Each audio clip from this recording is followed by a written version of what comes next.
Hello बच्चों। आज का जो अपना टॉपिक है कौन सा है? कोलिगेटिव प्रॉपर्टीज में एलिवेशन इन बॉइलिंग पॉइंट। देखो टॉपिक कौन सा अपना? Elevation in boiling point. ठीक है, तो एलिवेशन इन बॉइलिंग पॉइंट पढ़ने से पहले थोड़ा सा बॉइलिंग पॉइंट के बारे में बता देना चाहता हूं कि बॉइलिंग पॉइंट क्या होता है।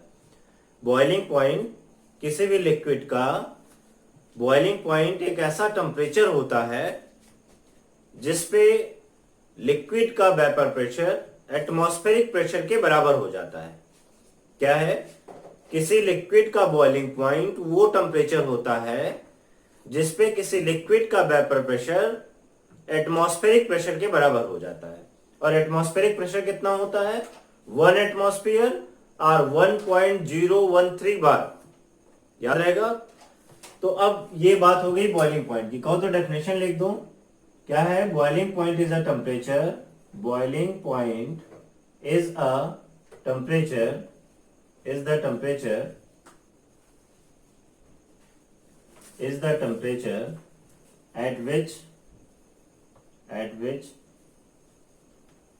boiling point is the temperature at which the vapor pressure of a liquid becomes equal to atmospheric pressure, becomes equal to atmospheric pressure। क्या लिखा है? boiling point of a liquid boiling point of a liquid is the temperature। कह रहा है किसी liquid का जो boiling point होता है is the temperature at which the vapor pressure of a liquid, जिसपे उस लिक्विड का vapour pressure becomes equal to the atmospheric pressure।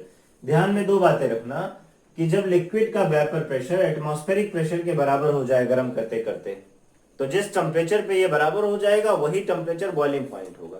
अब समझ गए होगे कि बॉइलिंग पॉइंट क्या होता है। ठीक है, अब देखो हमें एलिवेशन पढ़ना है, कैसे एलिवेट करेगा इसके बारे में बताता हूँ। ग्राफिकल मेथड से बताऊंगा, बहुत आसानी से समझ में आएगा।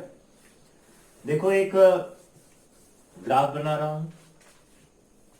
ये देखो वेपर प्रेशर का है और ये टेम्परेचर है। आपने एक बात देखा होगा कि जब किसी लिक्विड को आप हीट करते हो, प्योर सॉल्वेंट को हीट करते हो, तो जैसे जैसे आप उसका टेम्परेचर बढ़ाते हो वैसे वैसे उसका वेपर क्या होता है? बनता जाता है, मतलब वेपर प्रेशर बढ़ता चला जाता है। देखा है ना आपने? तो जैसे जैसे किसी लिक्विड को आप हीट करोगे वैसे वैसे उसका वेपर प्रेशर क्या होगा? बढ़ता जाएगा। ठीक है, तो अगर आप यहाँ पे ग्राफ बनाना चाहो टेम्परेचर और वेपर प्रेशर के बीच में, तो देखो अगर हम प्योर सॉल्वेंट का बनाना चाहें तो सपोज एक लाइन ऐसी आ रही है, ये एक लाइन आ रही है, या ऐसे कहीं भी एक लाइन खींच सकते हो आप। ऐसे एक लाइन खींच दिया, ये एक लाइन आ रही है। अब इसको रीड करना चाहो तो देखो टेम्परेचर यहाँ है, देखो वेपर प्रेशर यहाँ पे है। अभी एक टेम्परेचर कोई भी लिया है, टेम्परेचर बढ़ा दो, इधर जाने पे बढ़ रहा है ना, बढ़ा दो, बढ़ा दिया, देखो वेपर प्रेशर बढ़ गया, देखो यहाँ आ गया।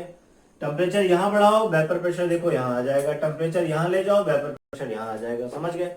जैसे जैसे टेम्परेचर बढ़ेगा वेपर प्रेशर बढ़ता जाएगा। तो ये किसके लिए हम लोग रीड कर रहे थे? बोलो। सॉल्वेंट के लिए। किसके लिए? सॉल्वेंट के लिए। ये क्या है? Pure solvent. समझ गए? और ये देखिए, ये जो वेपर प्रेशर लिया है आपने, ये वाली लाइन, इसमें सपोज कर रहे हैं कि ये देखिए एटमॉस्फेरिक प्रेशर वाली लाइन है। ये कौन सी है? ये है एटमॉस्फेरिक प्रेशर वाली लाइन। एटमॉस्फेरिक प्रेशर कितना होता है? एटमॉस्फेरिक प्रेशर 1 एटीएम के बराबर होता है। कितना होता है? 1 एटीएम। ठीक है, या 1.013 बार। इसकी वैल्यू लिख दे रहा हूं यहाँ पे, 1 एटीएम है इसकी वैल्यू, या इसकी वैल्यू कितना है? 1.013 बार के बराबर है। ठीक, अब देखो प्योर सॉल्वेंट जब आप हीट कर रहे थे, टेम्परेचर बढ़ा रहे थे, वेपर प्रेशर बढ़ता जा रहा था इसका। और देखो बढ़ाते बढ़ाते एक टाइम ऐसा आएगा जब इस वाली लाइन को ये मीट कर जाएगा। मीट कर रहा है। ये वाली लाइन कौन सी है? एटमॉस्फेरिक प्रेशर है। तो देखो जिस टेम्परेचर पे मीट किया यही वाला टेम्परेचर है ना। देखो नीचे लाओ, ये देखो टेम्परेचर यही है, ये देखो, ये आ जाएगा, ये टेम्परेचर है, ये वाला, यही तो टेम्परेचर है। बोलो, यानी ये जो टेम्परेचर है इस पे क्या हो रहा है? प्योर सॉल्वेंट का वेपर प्रेशर एटमॉस्फेरिक प्रेशर के बराबर हो जा रहा है, हो रहा है ना। तो यही क्या है? बॉइलिंग पॉइंट है। किसका? प्योर सॉल्वेंट का। ये क्या है? ये है boiling point of pure solvent, समझ गए? ये वाला point boiling point of pure solvent है और इसको कैसे रिप्रेजेंट करेंगे? टीबी नॉट से, boiling point of pure solvent, ठीक, या boiling temperature of pure solvent. अब देखो, जब नॉन वोलेटाइल सॉल्यूट इसमें मिलाओगे तो नॉन वोलेटाइल सॉल्यूट मिलाने के बाद क्या होगा? वेपर प्रेशर कम हो जाएगा, पढ़ा था राउल्ट्स लॉ में, क्या पढ़ा था कि जब नॉन वोलेटाइल सॉल्यूट मिलाते हैं तो नॉन वोलेटाइल सॉल्यूट मिलाने पर सॉल्यूशन का वेपर प्रेशर कम हो जाता है। तो वेपर प्रेशर कम होगा तो सॉल्यूशन के लिए अगर हम इस ग्राफ में खींचना चाहें लाइन, तो वो प्योर सॉल्वेंट के नीचे आएगी ना, क्योंकि प्योर सॉल्वेंट का वेपर प्रेशर ज्यादा होता है और सॉल्यूशन का वेपर प्रेशर क्या होता है? कम हो जाता है। सॉल्यूशन का वेपर प्रेशर देखिए कहीं नीचे लाइन आएगी, ऐसे आएगी कि नहीं? कोई दिक्कत है? तो देखिए कहीं नीचे ऐसी लाइन आएगी, देखिए ये लाइन ले जाके यहाँ पे मिला रही है, इससे मिला रही ना यहाँ पे, तो यहाँ से नीचे लाओ, ये देखो यहाँ पे कहीं मिल रहा है, दिख रहा है? यहाँ पे कहीं मिल रहा है ये वाला पॉइंट। ये जो पॉइंट है, ये पॉइंट क्या कहा जाएगा बोलो? ये है बॉइलिंग पॉइंट ऑफ सोल्यूशन, है ना, बॉइलिंग पॉइंट ऑफ सोल्यूशन। ये किसके लिए है बोलो? ये सोल्यूशन के लिए है, आ रहा है ना? कब? जब इसमें क्या मिला दिया? नॉन वोलेटाइल सॉल्यूट मिला दिया, नॉन वोलेटाइल सॉल्यूट मिला दिया। ये दिक्कत कर रहा है ना, इसको हटाते हैं।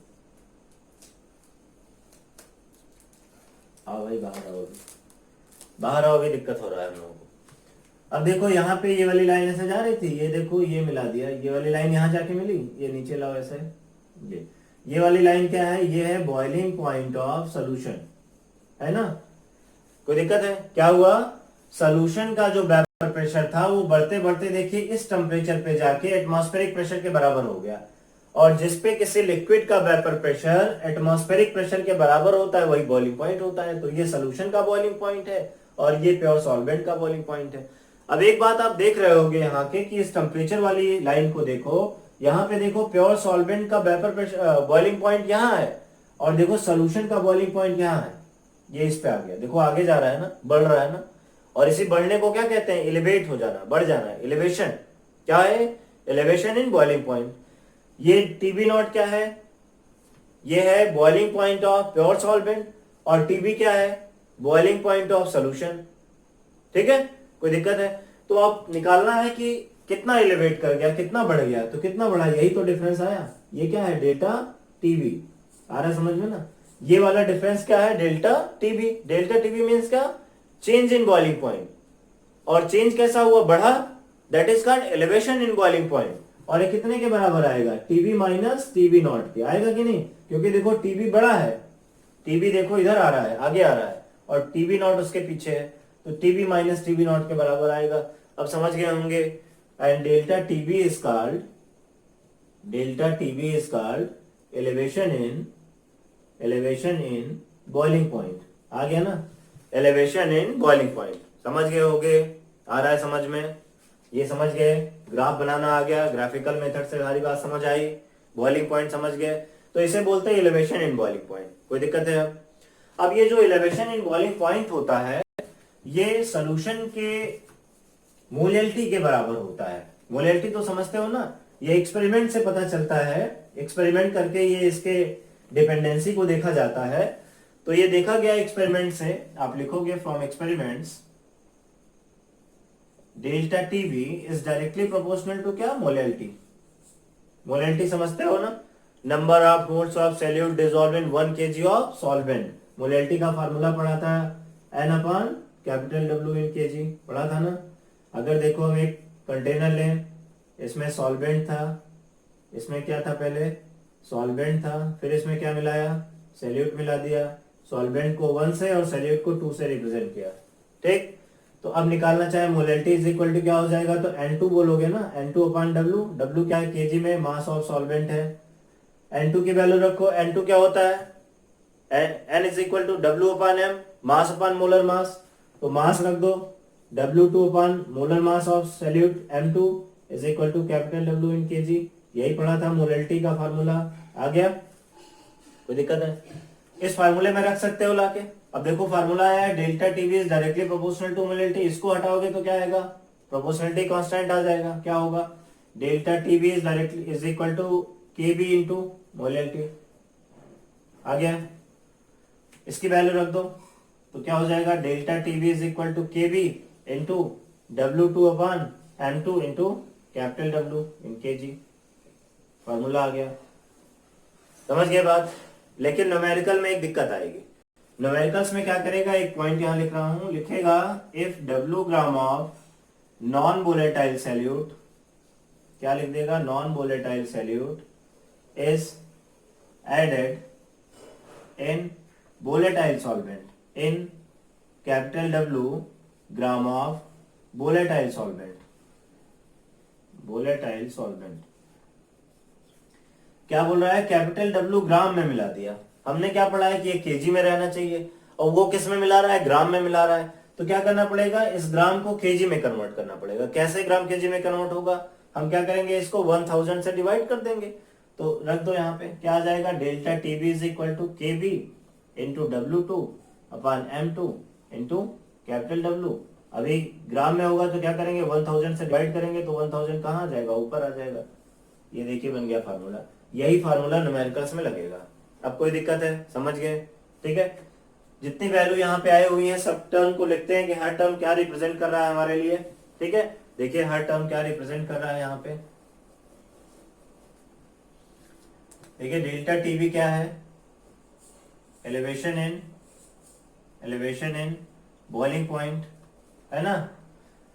केबी क्या है, मोलल एलिवेशन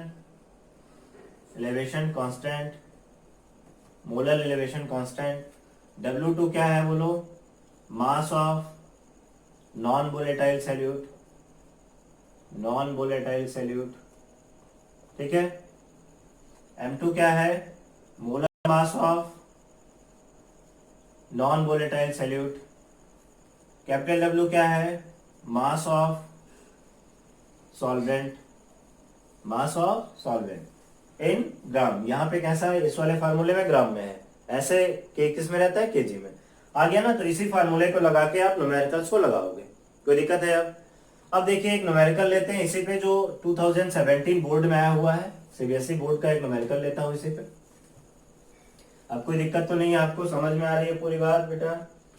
अब देखिए एक न्यूमेरिकल ले रहा हूँ, 2017 में आया हुआ है इसी पे, CBSE का है। लिख देता हूं, क्या लिखा है, 30 ग्राम ऑफ यूरिया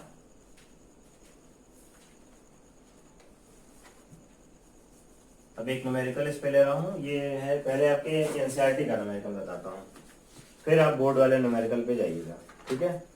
NCERT का एक न्यूमेरिकल ले रहा हूं आपको, ये है पेज नंबर 55 पे बेटा, ठीक है। 55 पे है 2.10, यहां से लगाएंगे एक न्यूमेरिकल। क्या लिखा है, लिखा है boiling point of water at 750 mmHg is 99.63 degree Celsius. पूछ रहा है how much sucrose is to be added. Formula याद है ना इसका, C12H22O11, याद है ना। How much sucrose is to be added to 500 gram of water such that it boils at कितने पे, 100 डिग्री सेल्सियस, ठीक है। Kb गिवन होगा, Kb इज इक्वल टू है 0.52, ठीक है। ये गिवन होगा, इसकी वैल्यू है 0.52। कोई दिक्कत है अब आपको, इतना समझ गए आप। Kb की वैल्यू यहाँ पे ये दिया हुआ है एक जगह पे, सब जगह टेबल बना के, इस वजह से यहाँ नहीं लिखा है। तो बाकी न्यूमेरिकल जब एग्जाम में आएगा तो दिया होगा, ठीक है ना। ये कहाँ का क्वेश्चन है, आपके इंटरेस्ट क्वेश्चन का पार्ट है। अब पढ़ते हैं इसको, क्या क्या दिया है। दिया है बॉइलिंग पॉइंट ऑफ वाटर, ध्यान से पढ़ेंगे। बॉइलिंग पॉइंट ऑफ वाटर क्या है, प्योर सॉल्वेंट है, तो लिख लेते हैं क्या दिया हमें, TB नॉट दिया है, कितना, 99.63 डिग्री सेल्सियस, ठीक है। फिर कह रहा है how much sucrose is to be added. Sucrose मिला रहा है, इसका मतलब सुक्रोज क्या है, नॉन वोलेटाइल सैल्यूट है। फिगर बना दे कहे तो, ये देखो, ये वाटर है, इसमें क्या मिला दिया, नॉन वोलेटाइल सैल्यूट मिला है, क्या मिला है, सुक्रोज मिला है। तो क्या बन गया, सोल्यूशन बन गया, आ गया ना। इसमें दिया है टीबी नॉट की वैल्यू कितना 99.63। आपने पढ़ा था कि नॉन वोलेटाइल सॉल्यूट मिलाएंगे तो बॉइलिंग पॉइंट क्या होगा, बोलो क्या होगा, बॉइलिंग पॉइंट बढ़ जाएगा। तो देखो फिर लिखा है कि how much sucrose is to be added to 500 gram of water. Water कितना है, इसका वैल्यू मास ऑफ सॉल्वेंट कितना है 500 ग्राम। अभी देखो हमने बताया था कि आपसे बोलेगा कि वहां पे सॉल्वेंट का मास ग्राम में देगा, देखो यहाँ पे ग्राम में दिया है ना, यही बता रहे थे कि 1000 से मल्टीप्लाई करके करते हैं उसको केजी में। तो 500 ग्राम ऑफ वाटर, ठीक है, बताया था ग्राम में अगर सॉल्वेंट दिया होगा तो 1000 से उसको डिवाइड कर दोगे ग्राम वाली वैल्यू को। तो हमारे फार्मूले में delta TV is equal to KB into W2 into 1000 ऊपर आ जाता था ना अपन M2 इंटू W।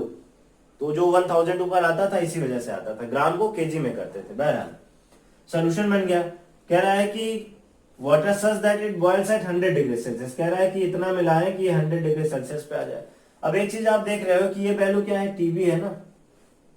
एक चीज आप ध्यान से देखो, पूछ रहा है कि कितना सुक्रोज इसमें मिलाना है। देखो how much sucrose is to be added, कितना सुक्रोज मिलाना है, मतलब मास ऑफ सॉल्यूट पूछ रहा है, नॉन वोलेटाइल सॉल्यूट पूछ रहा है। आ गया। अब देखो टीबी नॉट की वैल्यू गिवन है, टीबी की वैल्यू गिवन है, तो क्या करें, क्या हम डेल्टा टीबी नहीं निकाल सकते? कैसे आएगा, टीबी माइनस टीबी नॉट कितना आ गया बोलो, 100 माइनस 99.63 डिग्री सेल्सियस कितना आ गया, आ जाएगा 0.37 आ जाएगा। कोई दिक्कत है? अच्छा एक बात ध्यान रखना कि ये डिग्री सेल्सियस में अगर केल्विन में दोनों को चेंज कर दें तो 273 इसमें भी जुड़ जाएगा, 273 इसमें भी जुड़ जाएगा, तो माइनस करेंगे तब भी वैल्यू यही वाली आएगी, 0.37 किसमें आएगी, केल्विन में। हम सपोज कि इसको 273 जोड़ के करें या ना करें, ये वैल्यू अपने आप केल्विन, जो वैल्यू आएगी उसको आप सीधे केल्विन लिख सकते हो, कोई दिक्कत नहीं है। आ गया ना, समझ गए बात इतनी, ठीक है। अब देखो डेल्टा टीबी की वैल्यू आ गई, तो फार्मूला लगाते हैं। क्या था formula, delta TB is equal to K B into W2 upon into 1000 upon M2 into capital W, ठीक।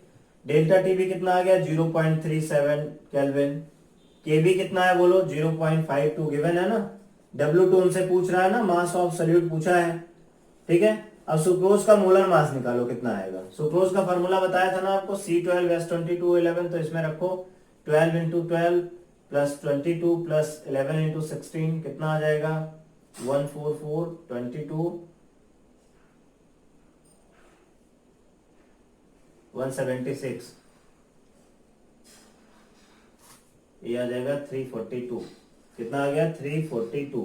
मोलर मास कितना आ गया इसका 342, और मास ऑफ सॉल्वेंट कितना दिया है बोलो 500 ग्राम, तो यहां रख दीजिए 500 ग्राम, ठीक है।